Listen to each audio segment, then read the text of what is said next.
Welcome to the Muscle Expert Podcast with Ben Pakulski, one of the world's top professional bodybuilders, an expert on human performance and mindset mastery.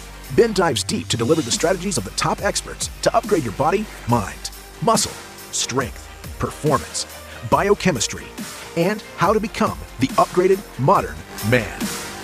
Hey, what's up, ladies and gents? Welcome back to the Muscle Expert Podcast. We always frame this podcast around living our greatest life in our greatest body, and this is no exception. We're digging into light, all of the implications of our current light exposure, and potentially how to hack it. A lot of people are asking us about red light therapy, the benefits and implications, and we're diving into it on this episode. So obviously, the world we live in right now, we're massively exposed to false light, manipulated light, artificial light, things that are not natural to our ancestral biology. So this stuff is negatively impacting the way our body works on so many different levels. And I think this may be the next massive consideration as far as negative implications on our health going forward. So anybody who comes to me and says, hey, I'm having a hard time sleeping, the first thing you point your finger to is light. People that say, perhaps I'm lacking energy, perhaps I'm having a hard time falling asleep.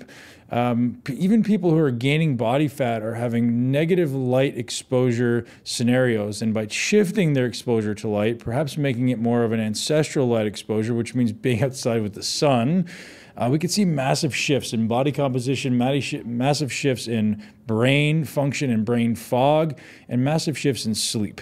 So this episode is the deep dive on Joovv. You guys know I've been using a Joovv Light in my gym, in my home, for the better part of 18 months now, and this only happens when I can't actually get outside. So the best case scenario for all of us is, hey, go spend 15 to 30 minutes outside, ideally naked, getting sun all over your body, expose every cell in your body to this amazing benefit of sunlight. And we've talked about this in the podcast with Greg Potter on circadian rhythms. We've talked to this podcast with Dr. Anthony J on all the massive implications of light exposure and potential benefits of red light exposure. So I went straight to the horse's mouth. I went straight to the creators of Joovv, who are literally the people doing the research, paying for people to do research, and pulling everything they can from all around the world to understand how to most effectively hack, to use a common term now, our biology and light.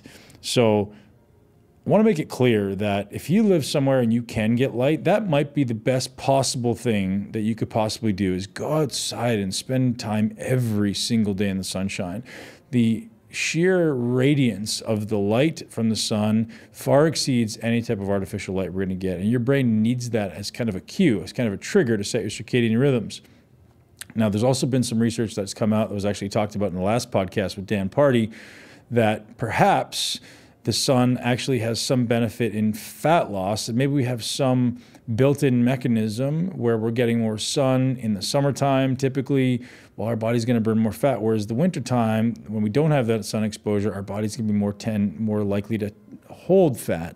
Now, that would make sense evolutionarily. We want to store more fat in the wintertime. Makes a lot of sense. But now, what if we could hack that biology by exposing ourselves to some interesting red light modalities? So the creator of Joovv, Scott Nelson, gives me the deep dive today on all the research that they're looking at, how to use it, why you want to use it, and all the amazing things that you could potentially be seeing from exposing yourself to light if you don't have the opportunity to get outside for any extended amount of time. I've been using 10 minutes of light from the Joovv every single day, whether I go out or not. I always do it either immediately before or immediately after my training, both of which are very interesting, different responses, right? If I do it pre-training, it's almost like a pre-workout. I get this really great nitric oxide release. If I do it post-workout, I just seem to get almost a calming feeling, still get the nitric oxide release, which actually seems to improve my recovery, decrease my post-exercise soreness. Both very interesting. I haven't done it both yet, but that might be next. So I hope you guys enjoy this podcast with Scott Nelson. Scott has been so incredibly gracious. He's going to be giving away a Joovv system to one of our lucky listeners. All you have to do is subscribe to our podcast or be subscribed to the podcast. Head over to our Instagram and leave us a comment on the Joovv post, which is going to be out by the time you listen to this podcast. There's going to be a Joovv post there talking about the podcast. go ahead and comment. You guys will know exactly which one we're talking about. The one that says, hey, we're giving away a Joovv system. Go ahead over there, make a comment, tag a couple of your friends, and you're going to be entered into winning this $1,200 Joovv system that's been gifted to us by Joovv and their owners, Scott Nelson and the rest of his team. So without further ado, I hope you guys love this episode. I know I did. The idea of light is so fascinating to me, and it might be that one piece in your biology that you're not paying attention to that's killing your gains, killing your sleep, killing your brain's ability to focus. Check this out. Enjoy. The truth of the matter is, like, when it first came out, I was curious but uninformed. And I think that's where a lot of people still live, right? And if they realized the implications, when Dr. J started talking about it, that's like, he came here, we started talking about all the private research he's doing, and because he's so credible, right? Yeah. And he believes in it so wholeheartedly. Like, credibility is what you guys need, because people are skeptical, man. People are like, I don't know. But you get one of the top research from the Mayo Clinic saying, hey, this is the research I did. He's not going to lie. You can just tell by his personality. He's like good Christian boy, Yeah. I mean, I think that would just be a huge step in the right direction for you guys. I know you guys have connected with him, so. Yeah. We should probably get even more involved with his work. I mean, it's been fairly high level to this point, supplying devices and, off and on communication, but it probably makes more sense to go a little bit deeper there with that relationship. Oh, very cool, man. And so beyond him, has there been other recent research that's come up? Yeah, we're doing some. So his research is obviously kind of interesting, especially because of the Mayo Clinic. But we're also we just kicked off a pilot.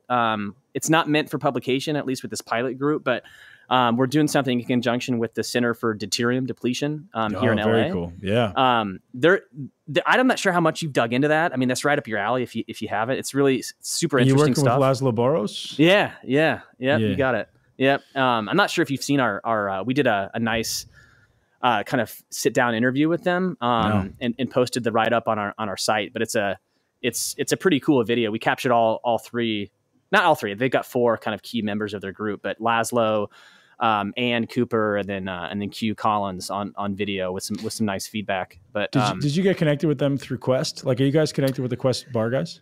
Only through Q. Like, we only know the Quest guys through Q, but we got connected with them. Actually, I think they reached out. We were completely unaware of what they were doing, and then have Quest since done the Deuterium group. Deuterium group, and then obviously getting to know Q and his work with Quest. But I guess you're probably super familiar with that stuff just because of didn't they host like some conferences in Florida every year? Q did, I think, right? They did, yep, they did recently. But transparently, I don't know anything about Deuterium. I mean, I've looked at it, but it hasn't been on the front of my mind. So tell me about the implications there. Like, rolling ahead with the conversation of the podcast, let's just tell me about how Deuterium and red light are being impacted.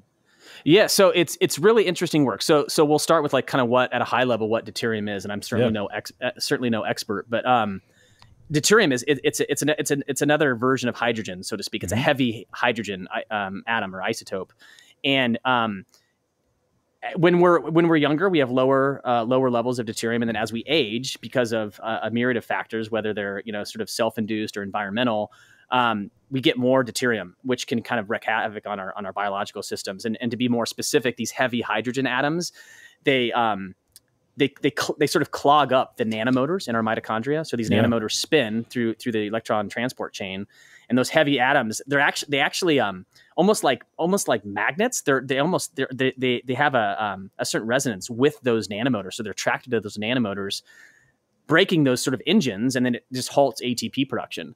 And so that group is focused on not only measuring diagnostically how what your deuterium levels are, but like the next steps, like the protocols to sort of help deplete deuterium. I mean, I don't know what your expertise is in this. So H3, which would be deuterium, is, again, I could be completely wrong on this, but it is a positively charged ion, potentially gathering electrons from the mitochondria, that's how it's going to negatively impact it. Is that what it sounds like?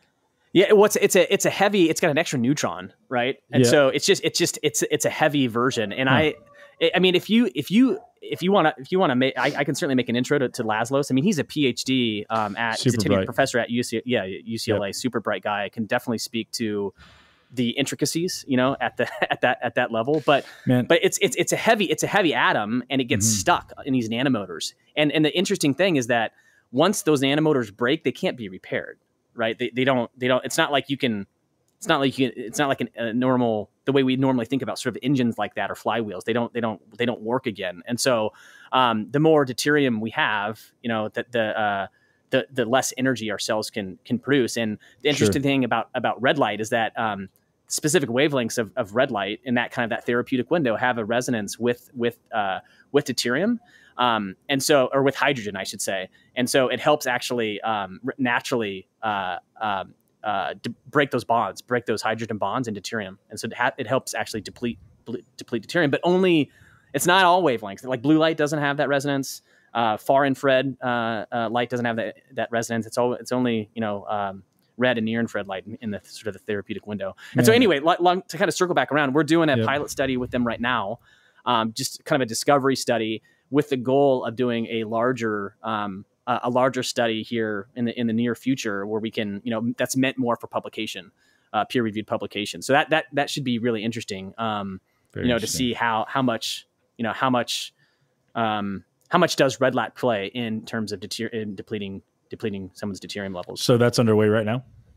The discovery group is, that's underway right now. Very fascinating. So to give the listeners an idea of the implications of deuterium. Now, like I said, I'm not an expert. I know nothing of it, but there's some videos on YouTube that I can hopefully find and link to in the show notes of experts effectively saying that they're not worried about cancer because they know how to control deuterium in their body. They're literally sitting there smoking cigars and being like, yeah, it's never going to get cancer because we know how to fix deuterium. And as long as we know how to manipulate deuterium, cancer is effectively eradicated. Now, I don't know that that's the truth, but that's what literally I saw in a video. This is probably 6 or 8 months ago now when I started researching deuterium.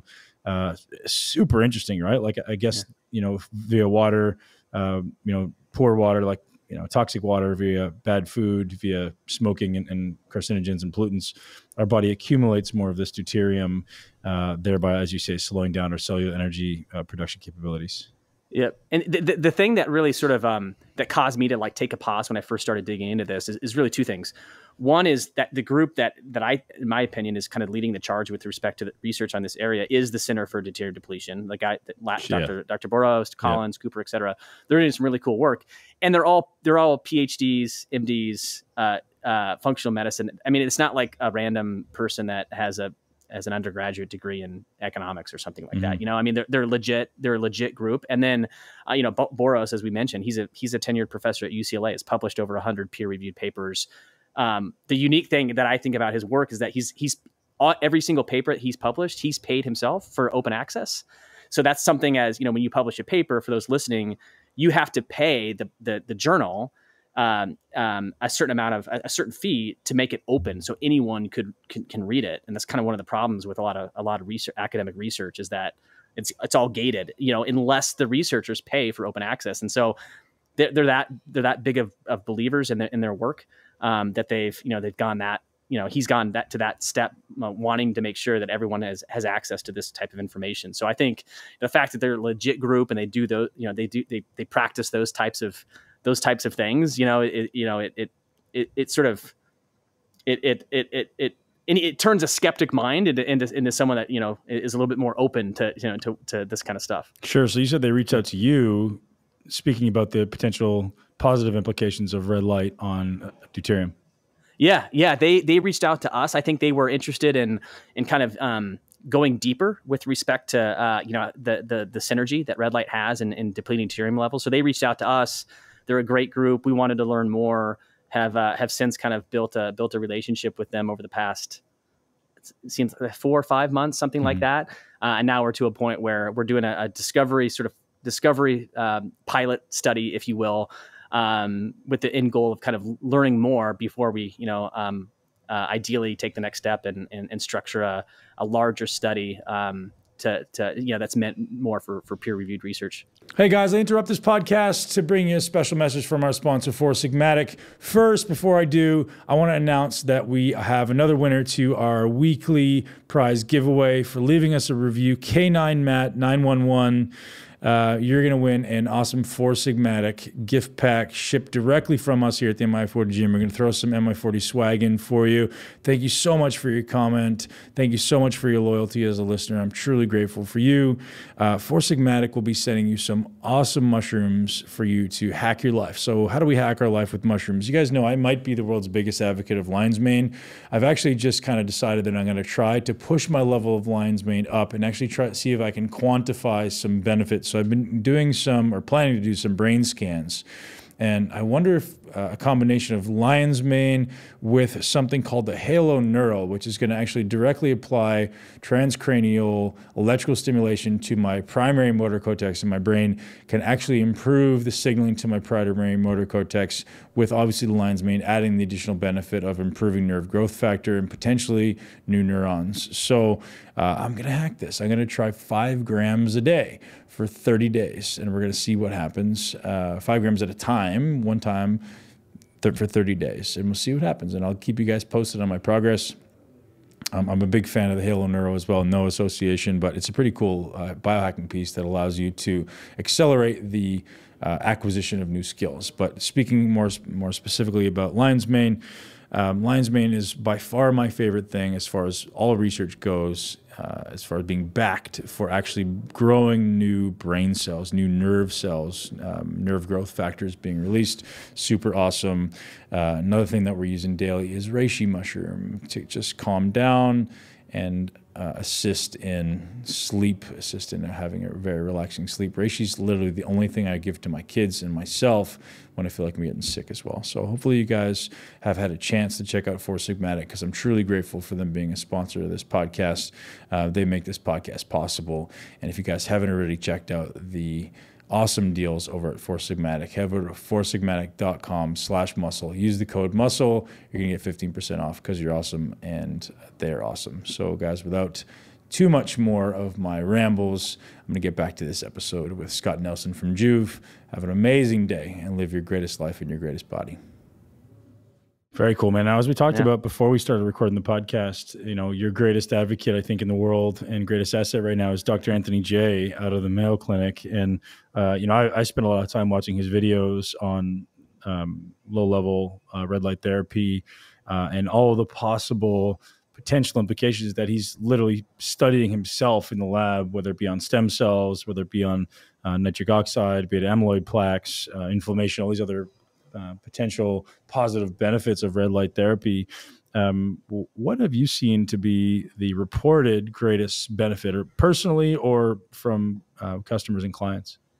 Yeah, so I'll probably separate that into kind of two core groups, if you will. One would be like the tried and true stuff that's been studied and that we see day in and day out from customers, and then sort of like the new emerging things that we're starting to. So like the tried and true probably falls into like 3 main areas. One would be muscle recovery and like kind of, we call it kind of the physical performance arena. Via nitric oxide and the cytochrome C oxidase pathway. Yeah, that's the primary pathway. And that, there's kind of twofold with that, right? Because you're increasing your cell's ability to produce more energy. You do see benefits pre-training and then post-training. So both kind of performance related. Yeah. And so I mean, related. so the listener knows, and again, I'm not an expert in this by any stretch, but Dr. J will explain it. Nitric oxide can often be bound with the cytochrome C oxidase enzyme. If this red light is able to separate these things, the nitric oxide reaps its benefit on blood flow and vascular health, and the cytochrome C oxidase is allowed to go help the mitochondria produce more energy. Does that sound about right? Yeah, that's kind of the most academic researchers in photomedicine would say that's sort of like the gold standard, most well understood mechanism for how photobiomodulation works or low level light therapy works. Yeah, man. Super and cool. So and most people that are listening are probably thinking, nitric oxide, I thought that was good. Like I want more of it, right? Yeah. I want that pump, the vasodilation, et cetera.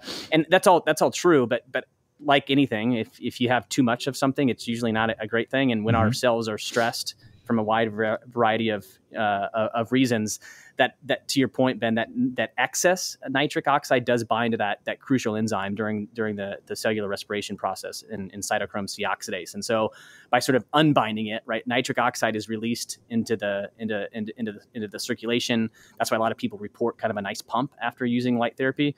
And then cytochrome C oxidase is then freed up to do its thing during the fourth phase of cellular respiration. And so that's kind of the most well understood pathway, and that's why kind of that's sort of the core mechanism of action. But kind of going back to the benefits, so muscle recovery and performance, that's a huge one. Skin health, I think. There's so much evidence that suggests red light specifically, because most of red light is absorbed in the superficial layers of your skin.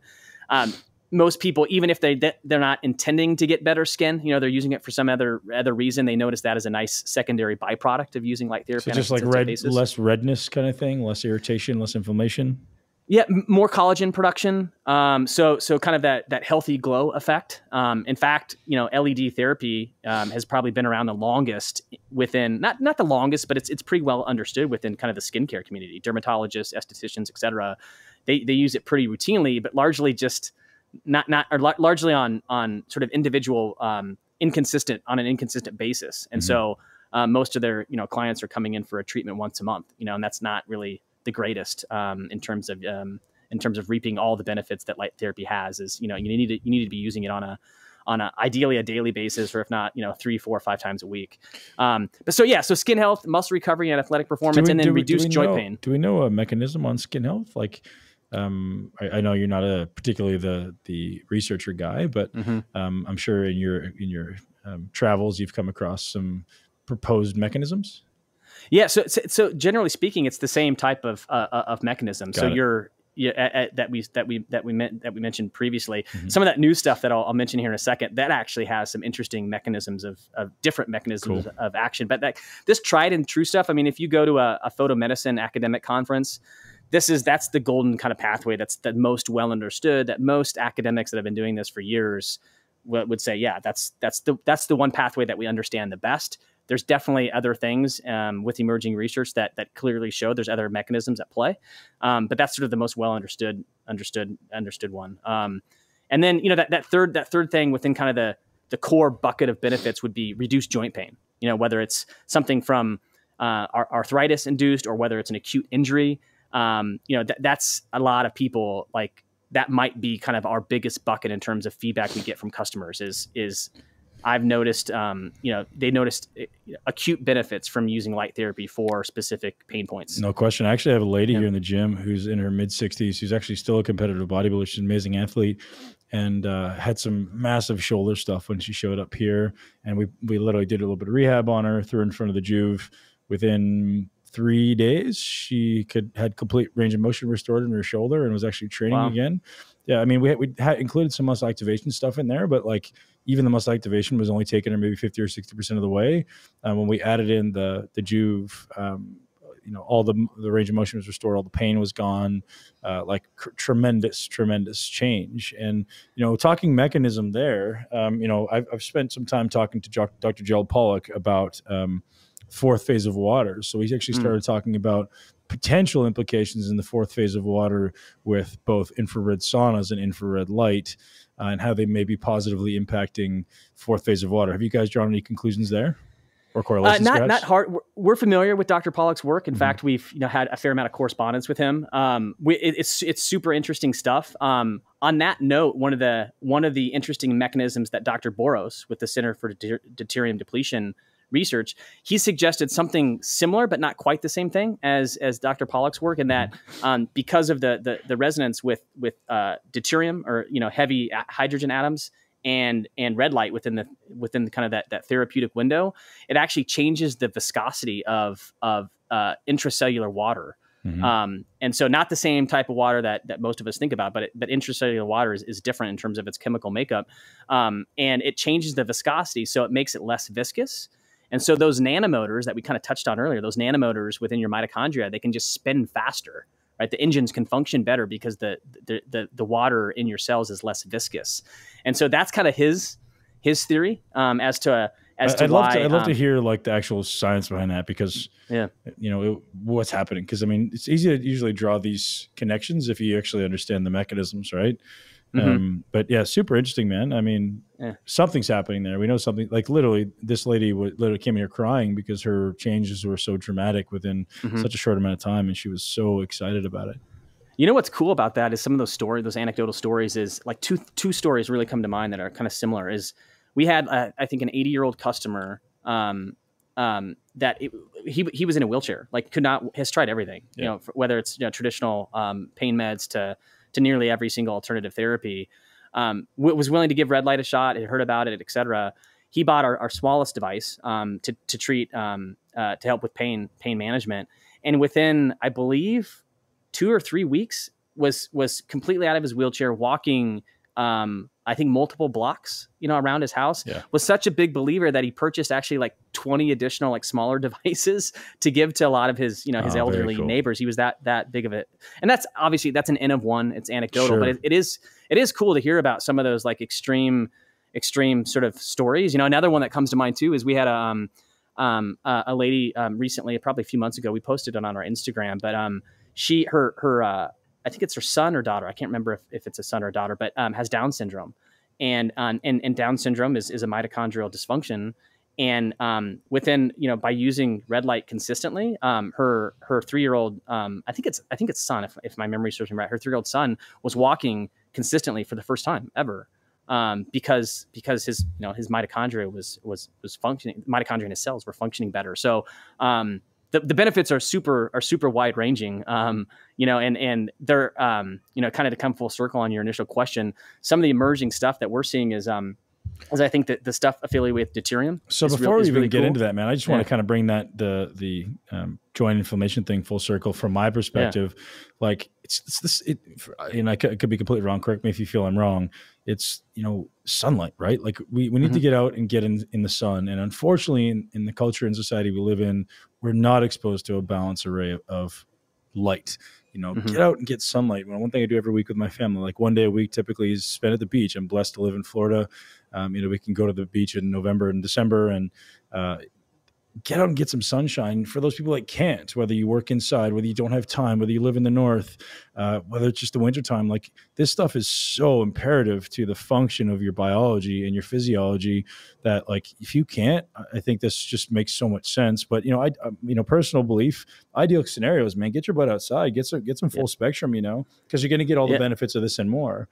Totally agree. In fact, I'd say if anyone listening that's new to like this arena, like light therapy, don't go buy a product. Just be more cognizant about spending more time in natural sunlight. It's cheap, doesn't cost much. If anything, only a little bit of commitment to try to get a little bit more natural light on a consistent basis. But like start there, because I couldn't.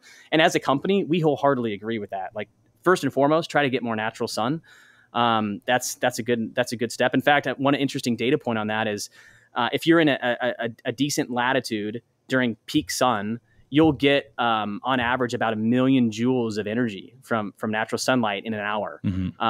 So that, I mean, it's really healthy. It's really super healthy energy, you know, and obviously you don't want an extreme example where you spend, you know, 6 days out of the week and then go fry yourself on a Saturday afternoon. That's not great. But yeah, getting more sunlight on a daily basis, that's key. And so for people who are concerned about sunburns and such, like it's been suggested that supplementation with astaxanthin could actually prevent the negative effects of too much sunlight exposure, the free radical oxidative stress. So, you know, just bringing that full circle. I thought it was important for people to realize, like, there's huge benefits, man. I think the number one thing that I'm kind of paying attention to most right now in my life and the life of my kids is light, you know, because we just ignorant to it. We don't pay attention to it, which is why I was so excited to have you back on, right? Like paying attention to getting rid of the blue light in the evening, you know, no television, no computer, no phone. And if you need light, ideally trying to use something in the red spectrum that's not going to keep you awake, that's not going to negatively impact your biology, circadian biology. And then the additional benefits of red light just on circadian rhythm in general, which I want to talk about again, but I'll let you finish up your conversation about the newest research you've seen. Yeah, I definitely want to come. I mean, this kind of actually serves as a nice segue for some of that more interesting research. But researchers from Australia actually published this in the Journal of Laser and Photomedicine. I believe photobiomodulation or photomedicine. I can't remember the name of the journal, but it's a fairly recent publication. But they actually, now granted, it was in mammals, so it wasn't a human study, but they actually showcased that red and near infrared light actually helps induce better gut microbiome, which that maybe sound like, oh, just another benefit. But the unique thing about that is it's that sort of flies in the face of how most people think about light, and because one of the biggest drawbacks is penetration, right? So you'd think light, red and near infrared light specifically can't penetrate as deep as our gut to sort of induce that type of healthy gut microbiome. So they actually, their theory is that actually there's a different mechanism at play, one that induces more metabolites, so like more of a systemic effect from these wavelengths of light. So it's very super early research. There's a lot of unknowns there, but interesting for sure. So speaking of that really quickly, I was at the World Microbiome Conference last year and the World Mitochondria Conference last year. And kind of the big takeaway from that conference was they now know that there's a communication network between the mitochondria and the microbiome. So there's been a lot of data around the fact that your mitochondria are interpreting light in your environment around you always, including exposure to light, and that could very directly be communicating with your microbiome and saying, hey, produce this chemical, produce this, whatever byproduct in some way. Again, I don't know the mechanism, but this was the big takeaway from the World Microbiome and Mitochondria Conference. That's super interesting. So there's a lot more to learn there for sure. Endless. But you even called out just the fact its impact on our circadian rhythm or circadian biology. Yeah. I mean, just in 2017, a group of physicians, I think it was either MDs or PhDs, one of the two, they won the Nobel Peace Prize for their work on understanding actually how light impacts our circadian rhythms by receiving it through our eyes, through our retinas. So that's just a year ago. You know what I mean? At the time we're recording this, so. Yeah, I think you're spot on in the sense that like we need to be more focused on light and how it impacts our biology. Since you open up that loop, I wanted to tell you it's super. Like I'm kind of a nerd when it comes to studying what I'm doing, and I'm always trying new stuff. And usually my studies are between 7 and 28 days personally. And I did about 14 consecutive days where I was tracking my sleep cycles, and I use an Oura ring to track my sleep cycles. I'm a big fan of the Oura ring. Any exposure to blue light dramatically dropped my deep sleep. So that was like literally from like 5 to 10 minutes, even looking at my phone, my deep sleep dropped. If I knocked out the blue light completely, my deep sleep averaged at about between 60 and 90 minutes per night. As soon as I added in 10 minutes of the Joovv Light in the morning, so like, today being, arbitrarily Wednesday, if I did it 10 minutes this morning, my deep sleep almost doubled that evening, provided I didn't have blue light exposure. So I was looking at over 3 and up to 4 hours some nights of deep sleep. And again, that's N is one, but I'm not the only one who's actually seen this. I've got a couple of my clients doing it, and I've got another friend up in Seattle who did the same thing and literally doubled their deep sleep with just 10 minutes of red light exposure, man. So like that may be some tree you want to bark up right there. If you know anybody doing the research on that, like honestly, I have all my clients doing it now. I'm like, if you can afford to buy a Joovv, you're going to buy a Joovv, or get your butt outside for 15 to 30 minutes every morning and get some sunlight on your face and your chest. Yep. That's super interesting. In fact, that's probably just sort of on a personal level. That's the biggest benefit that I notice in using light therapy on a daily basis. I tend to use it more in the evenings. So I get it instead of the mornings, but either way, those are optimal times because it mimics sort of the natural sunrise and sunset. Most of the near and the red and near infrared light in the natural sunrise and in sunlight is in its most concentrated form in the morning and in the evening as the sun rises and then sets. So those are the optimal times of the day to be using this type of therapy. But that's something I personally notice the most is I use the Joovv in the evening and then use blue light blockers at night. I sometimes actually don't. If I'm super busy and I've got a lot of stuff to do and there's no other time to catch up on it, I won't do those two just to give me a few hours more in the day to get stuff done. Yeah. And it's like, it's that dramatic of a difference. I'll just fall asleep that much faster and I have that much, higher quality sleep. And it seems like everyone that does pay attention to their sleep quality, whether it's through like something like the Oura Ring, which is a great product, or, some other, HR or some other diagnostic tool, notices the same things, with respect to using light therapy and then knocking out blue light at night. But if you look at the research, it's not a robust amount of research, but there are peer-reviewed studies that show red light does induce more melatonin production. I was going to say melanin, more melatonin production, which, obviously that's what we want at night. So yeah, and I'll tell you, like for probably the last 5 or 6 years, maybe probably longer than that actually, I almost required something to calm down my nervous system and my mind before bed. And I was never like a pharmaceutical guy, but I would always have to take 600 to 1200 milligrams of magnesium. I would usually be taking some taurine. I would usually be taking some theanine, things to kind of calm down. Obviously, I was training really, really hard too. So there's another implication, but I've actually stopped taking any supplements before bed, just because I wanted to give this a legitimate try. And, for that to, I've been sleeping better than I ever in my life. And again, not just saying this because you're on the call, man, but better than I ever have in my life, and with nothing more than, and again, 25 to 40, maybe 25 to 50% of the time, I'm getting outside and getting some sunshine during the day. But the other days, if I can't, definitively, I'm getting in front of the Joovv for 10 minutes after I train, just to make sure that I'm getting, that exposure to high levels of red light. It's working wonders. Yeah, that's super cool to hear. In fact, I had a conversation a couple weeks ago with Keith Norris with Paleo FX and that conference. He brought up the same thing.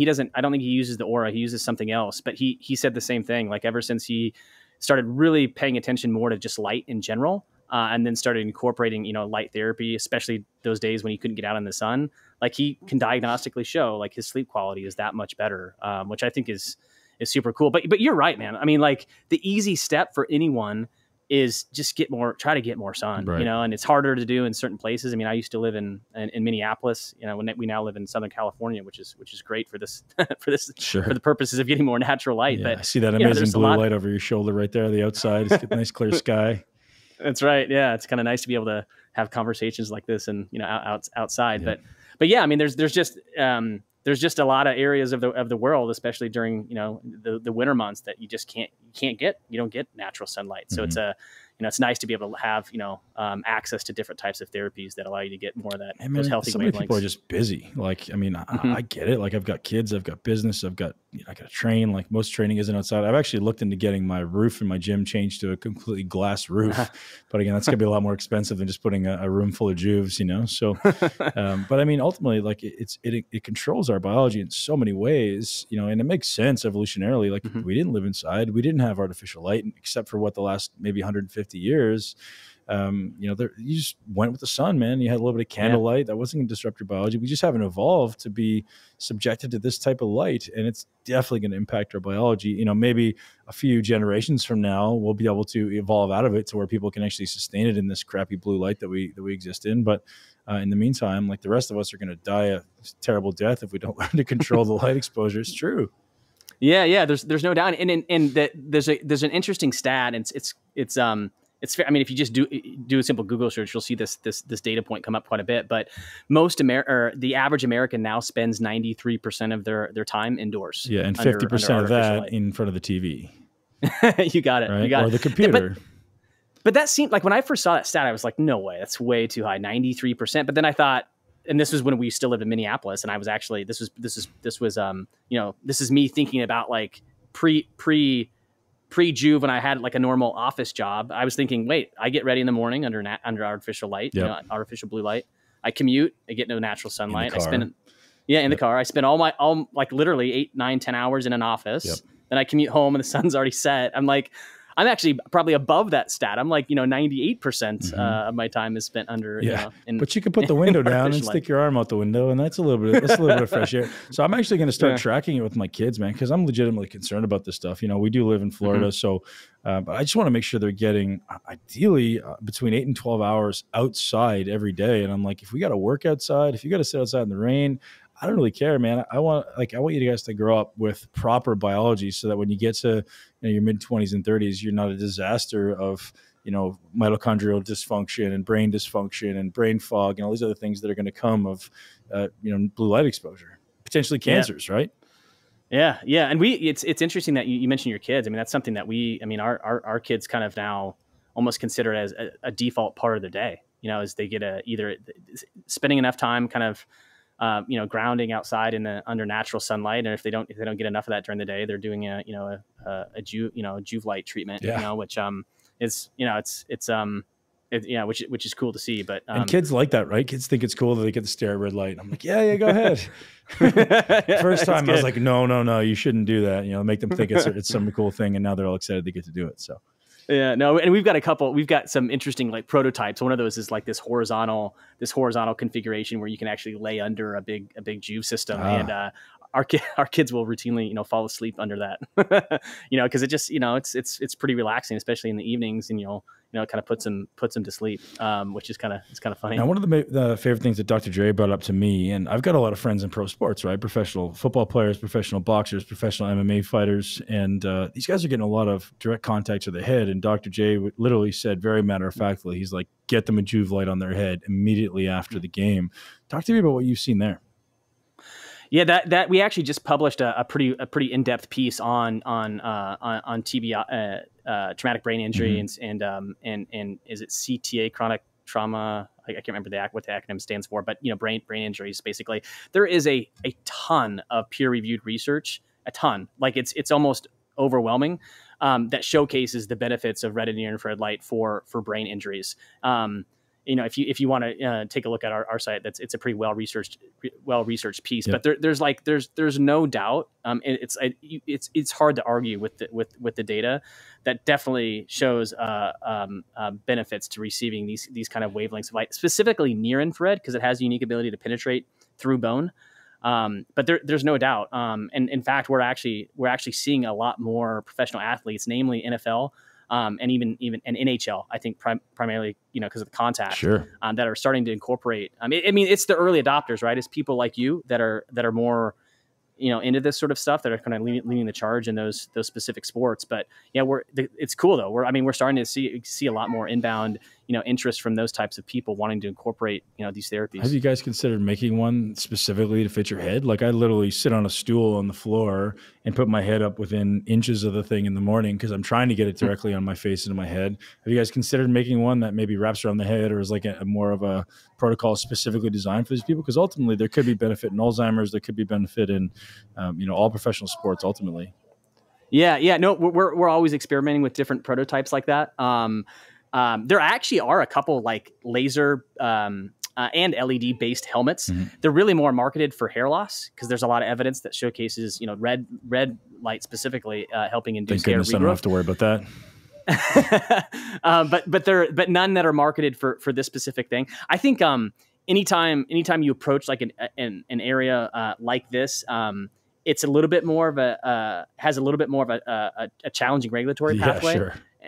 So it's something that we, is very much on our radar, but in order to get like an indication from FDA for the treatment of some of those diseases, require some pretty robust efforts in terms of, structuring clinical trials. But yeah, I mean, I don't know if it's something that we'll ever do. It's sort of up in the air, but the science is there to definitely support it. We kind of fundamentally believe that, it's full body light therapy is best. You're best exposed to. It's best for most people to expose, their entire body to these wavelengths of light. So, to be determined on, how far down that pathway we go. Yeah, I tell my clients to, if they own their own home, to get outside in their backyard naked in the morning. And one of my clients came in last week and she goes, the gardening team showed up and I didn't know they were coming. So for those of you that have a gardening team, you may want to get a Joovv and stay inside. That's awesome. The gardeners were loving me, but she wasn't so happy about it. Any further research that you're aware of? So those are all, super awesome, that are, really, really new. And I know Dr. J was talking about stem cells. And again, I don't know what he's seeing there or how it's potentially activating a stem cell in some way. Are you familiar? Yeah. And I think actually a fair amount of his research is based on stem cells, and the early data is pretty cool to see. But at a fundamental level, I mean, stem cells are there's an overabundance of mitochondria in stem cells. It's one of the reasons they are stem cell sort of transplants, if you will, work so well. But there's an overabundance of mitochondria. So if you think about the core mechanism of action for light therapy and its ability to stimulate more mitochondrial activity, specifically ATP production, it does make sense that you actually see even greater benefits with this type of therapy for stem cells specifically. That question comes up most, it seems like, with pregnant mothers, actually, that want to use light therapy during pregnancy, but are concerned about its potential downsides. And obviously that's a touchy subject. You'll be hard pressed to find, clinical data on that, just because it'd be tough to enroll pregnant moms in a study. But if you pose the question to someone like Dr. Michael Hamlin, who's a pretty well-known photomedicine researcher at Harvard, he actually theorizes that it'd be awesome for both mom and baby, simply because of the presence of stem cells during pregnancy. But yeah, that's pretty cool. It'd be interesting to see what Dr. J comes out with, and what his work, because I think he's doing some cool stuff with respect to stem cells and red and near infrared light. I may have asked you this last time, but I want to clarify it again because it comes up all the time. People get into a normal tanning bed and they assume, well, it's been proven that it's bad for your eyes. So people get in front of the Joovv and they're asking me like, hey, should I be worried about any eye protection? Have you seen any data on that?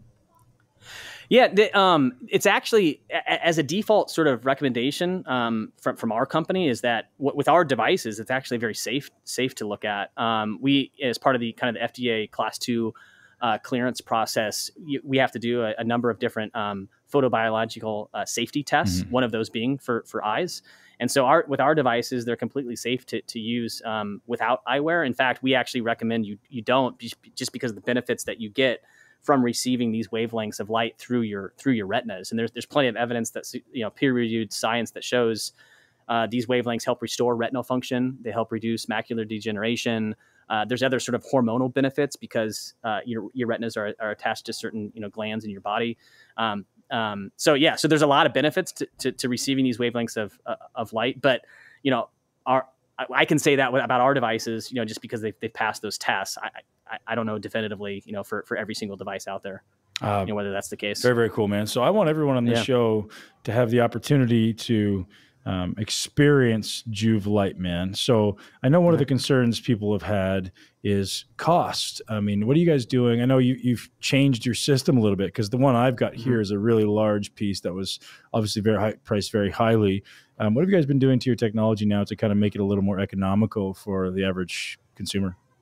Yes. So one of the kind of the problems with our old devices, that they're great devices.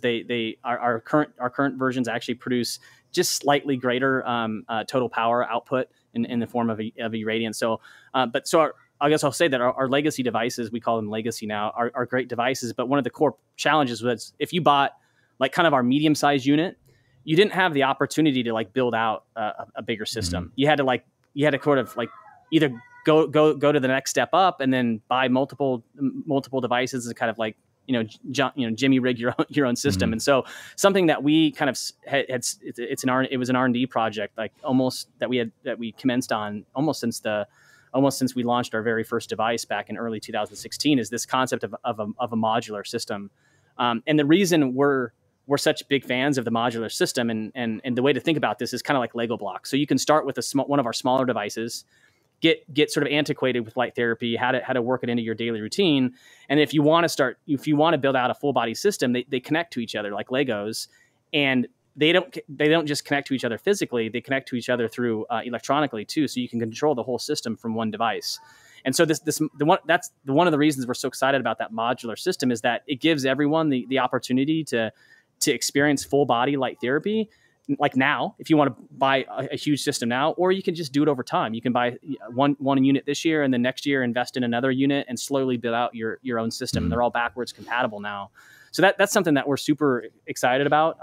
It's a little bit of an investment, up front and with each additional device, but it's like it gives you the like ultimate flexibility and opportunity to build out a full body system, over time. I'll tell you, man, I spent this weekend with Ben Greenfield, and he's got a 6-unit modular system, and literally stands there when he's podcasting. I'm guessing he probably stands naked, and it's about a foot behind him, and he just has a light shining on him. I'm like, man, this is the ideal scenario, right? So, yeah, I mean, building it for the listeners, like if you want the ideal scenario, you're going to need 6 units. Well, again, it may be pricey, but and stand there for 10 minutes. It's literally head to toe. It's taller than me, 6 units, I'm pretty sure. And gosh, it just looked like the most amazing setup. I had a little bit of envy.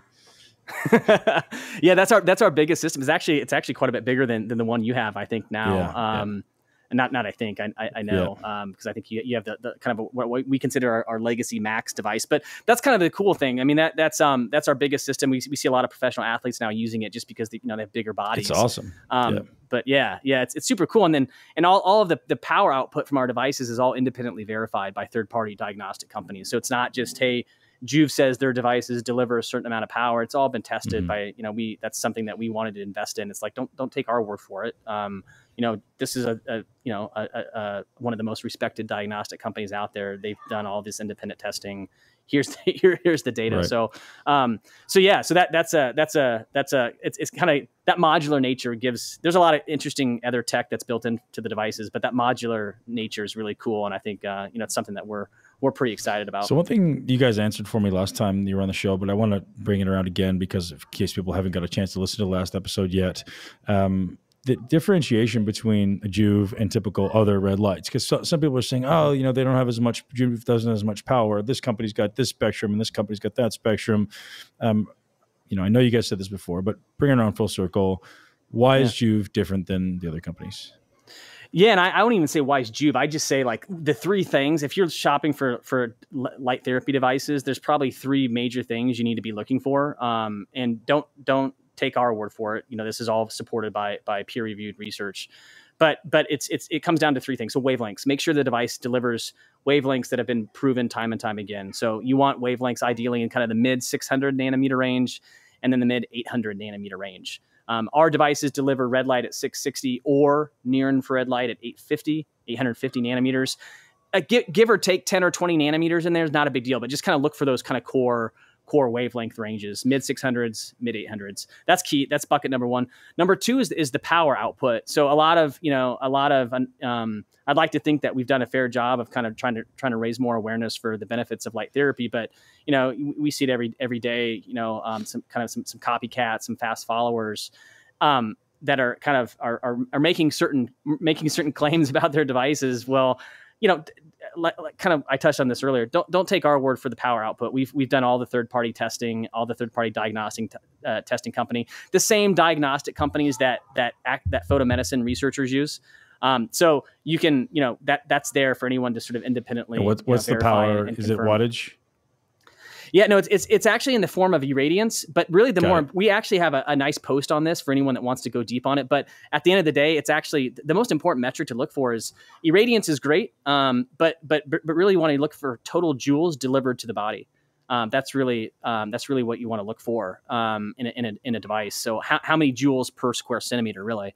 And a part of that function is the irradiance. But you want to look for total joules, and that what at a high level, what that means is you want to make sure your body is getting a nice, even, consistent dose of energy.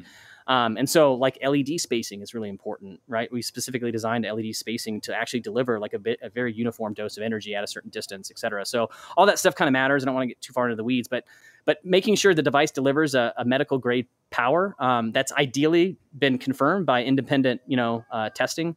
That's kind of what we recommend. So that's the second big bucket. Are you able to tell me how many joules your unit is giving off?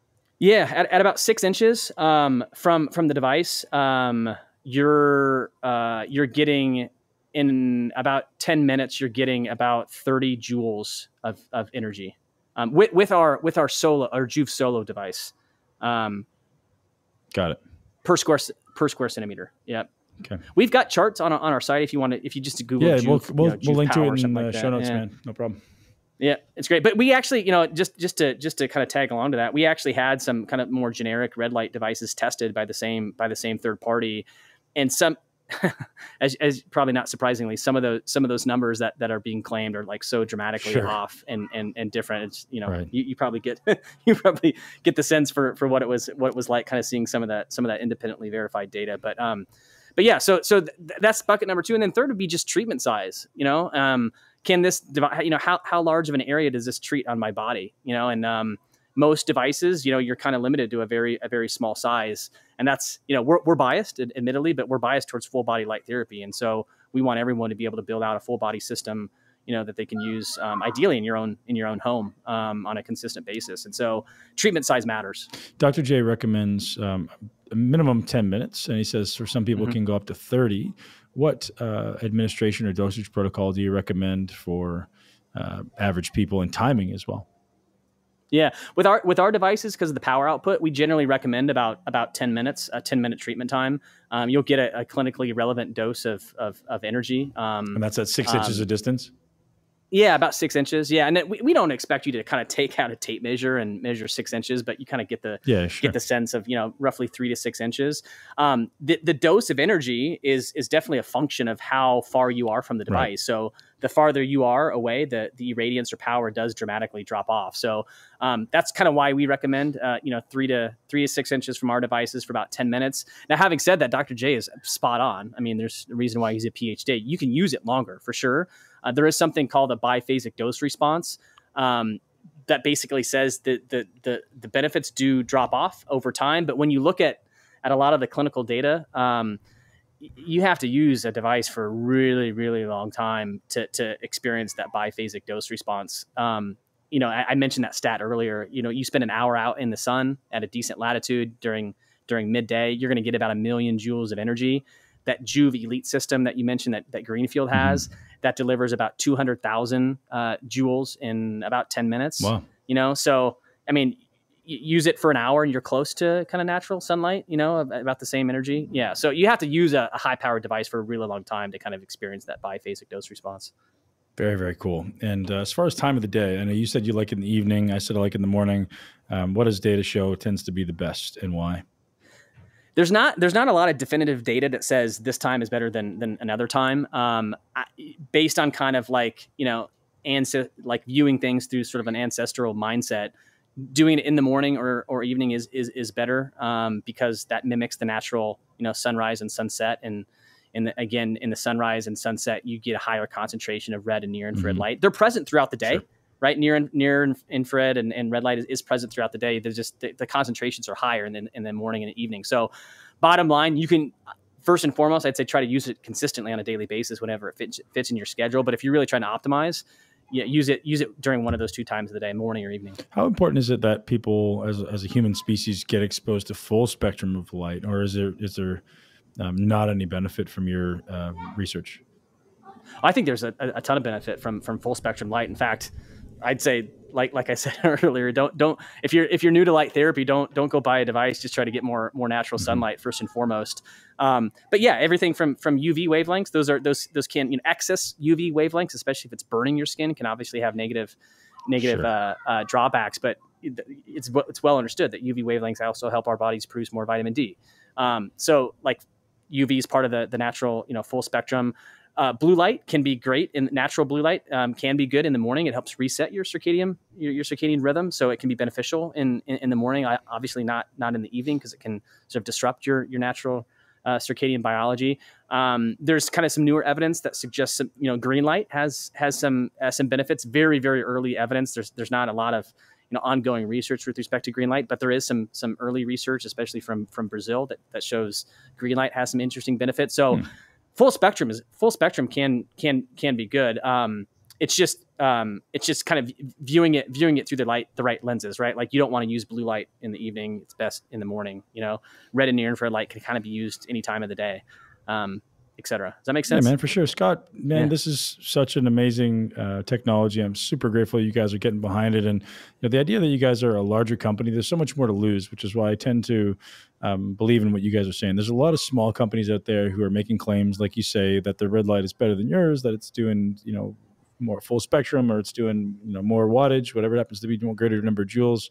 That's great. But, those guys have nothing to lose, man. I know you guys now are a large, reputable company, building your presence every day. So from my perspective, I give you guys my trust, and I'm truly grateful that I've been able to use this machine over the last 12 months. So thank you for your time, man. Thank you for your effort and to continue to grow this business. No, I appreciate those thoughts, especially coming from someone like yourself. I know you're a science first guy, and that's the same type of approach that we take as a company. Is we want our stuff to be rooted in science and supported by independent data. So that's kind of our stance on when we our approach and our stance. So it's good to. I think there's a lot of alignment between our kind of our viewpoints on this kind of stuff. Awesome, man. Now get outside and go enjoy that beautiful day. I can see it behind you. I'm getting jealous. I'm going outside myself. Awesome. Thanks, Ben. Talk to you soon, man. Appreciate it, man. Join us on benpokulski.com to learn the cutting-edge techniques to take control of your body, your brain, and create your greatest life. This podcast is for information purposes only. The statements and views on this podcast are not medical advice. This podcast, including Ben Pakulski and the producers, disclaim responsibility for any possible adverse effects from the use of information contained herein. Opinions of guests are their own, and this podcast does not endorse or accept responsibility for statements made by guests. This podcast does not make any representations or warranties about guest qualifications or credibility. This podcast may contain paid endorsements or advertisements for products or services. Individuals on this podcast may have a direct or indirect financial interest in products or services referred to herein. If you think you have a medical problem, consult a licensed physician.